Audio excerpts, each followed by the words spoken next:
Važan kvalitet neke nacionalne kulture, možda i najvažniji, jeste njena istrajnost. Dakle, njena sposobnost da gradi na već osvojenom, da pamti i da nastavlja tamo gdje su stali ponajbolji.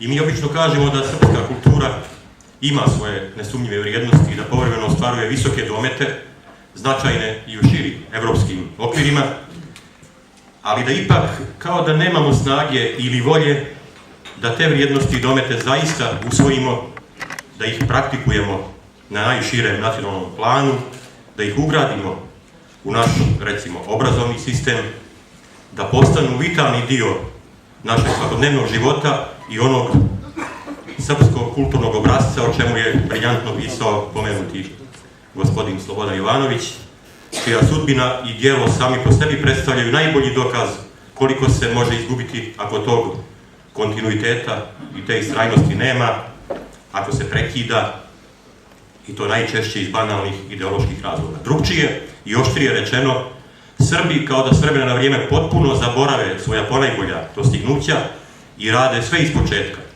i to na nižem nivou, kao da im baš ta regresija po nečemu jeste korisna i zanimljiva. Mi večeras imamo rijetku privilegiju da pozdravimo jedan poduhvat koji se tiče srpske političke kulture i koji ovu sumornu uvodnu tezu donekle potvrđuje, prije svega na svom tematskom planu, jer pokazuje šta je sve zaboravljeno i propušteno, šta je sve bilo izloženo zatiranju, ali je istovremeno i vrlo uvjerljivo i superiorno demantuje, jer svojom analitičkom snagom tu našu ponajbolju tradiciju povezuje sa savremenošću i obnavlja je, preporađa je. Evo dakle dobre prilike da se na dijelu provjeri ima li srpska politička misao snagu i sposobnost da pronađe svoj uzorni lik, da ostane na tom visokom nivou, pa čak i da ga podiže. Riječ je dakle o novom izdanju knjige Vojislava Koštunice i Koste Čavoškog, Stranački pluralizam ili monizam, obnova i zatiranje posleratne opozicije, u biblioteci Politika i društvo. Prvo izdanje iz 1983. kao što znate, predstavljalo je skandal i uzburkalo je tadašnju političku, pa i naučnu javnost. Kontekst je naravno bio krajnje specifičan, jer su se ovi autori usudili tada da objelodane jedan dio velike tajne. Dakle, da smo mi posle drugog rata svjetskog imali legitiman stranački pluralizam, a da je onda taj pluralizam vrlo brzo, svjesno i nasilno ugušen. Najbrže i možda najperfidnije u istočnoj Evropi. I demaskiranje je bilo zaista temeljito. Iz dostupne građe, za koju možemo reći da je bila prilično skromna, uglavnom tadašnja štampa i skupštinski zapisnici, dakle bez pristupa čuvanoj arhivskoj građi, sudskim i policijskim spisima i svjedočenjima, ograničivši se pritom na stranački aspekt posleratne zbilje, bez šireg zadiranja u druge sfere života i politike, oni su uspjeli da rekonstruišu glavni tok političkog i narodnog života sa mnogo fascinantnih detalja, čija doslovna i simbolička značenja imaju svoju težinu i danas. Uspjeli su da nam pruže poprečni presjek te epohe. Na unutrašnjim koricama ove knjige, u ovoj biblioteci, nalazi se dug niz značajnih autora i naslova koji su tu epohu obilježili. Pa ipak, čini mi se da se sa priličnom sigurnošću može reći da je pluralizam i monizam knjiga koja je najtemeljitije, kritički najzasnovanije, pa i najhrabrije ocrtala lik i karakter Brozove epohe, baveći se pritom jednim njenim isječkom, ali baš onim formativnim i sudbonosnim. Poprečni presjek epohe to je izraz Viktora Šklovskog.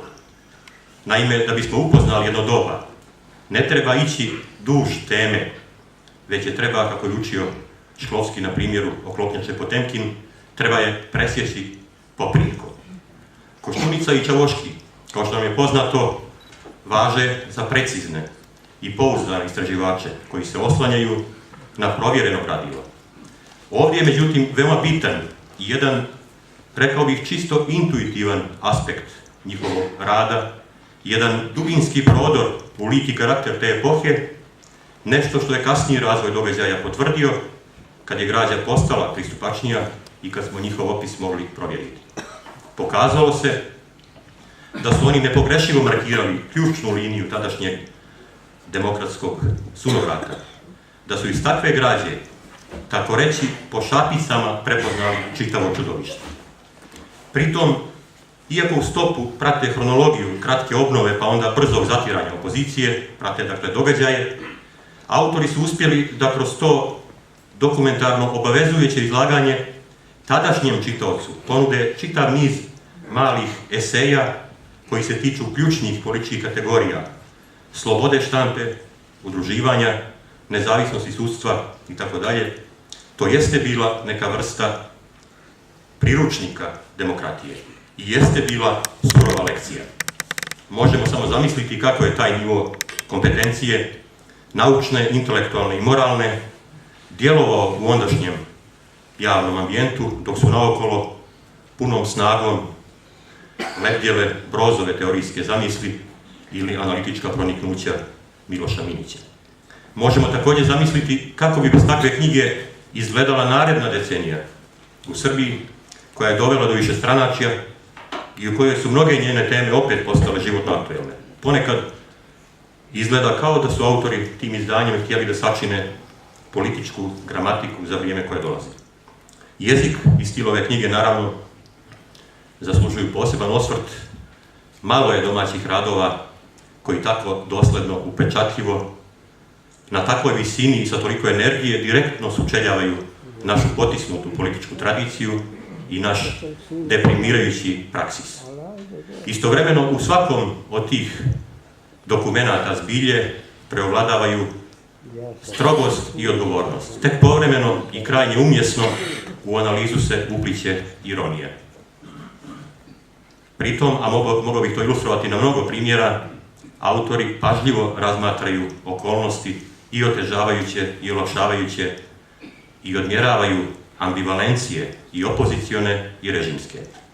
Argumenti se razgledaju sa svih strana, tako da možemo govoriti o subjektivnosti, ali nikada o isključivosti i nikada o pristrasnosti. Ne treba zaboraviti da je ovo knjiga koja za svoj predmet ima surovo kratko poglavlje naše istorije, ali da je ovo analiza koja u samim temeljima jugoslovenske i srpske politike razotkriva dugotrajno i opasno licemerje.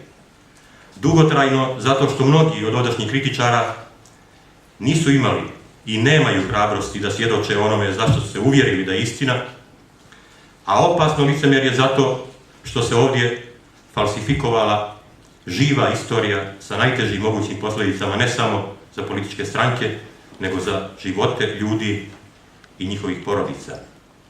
I zato ovo novo izdanje nipošto nema samo smisao podsjećanja.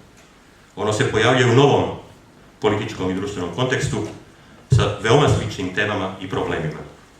Ne bih da prepričavam izvanredni predgovor.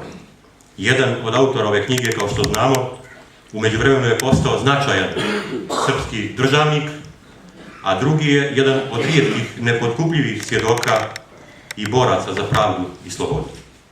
Utoliko je za nas prijatniji i ljepši ovaj prizor da takvi autori, da takve ličnosti obavljaju zajednički posao, tim prije što će tog posla po svemu sudeći biti i u vremenu koje dolazi, pa je onda važno da znamo da ne počinjemo sami iznova, nego da smo već započeti.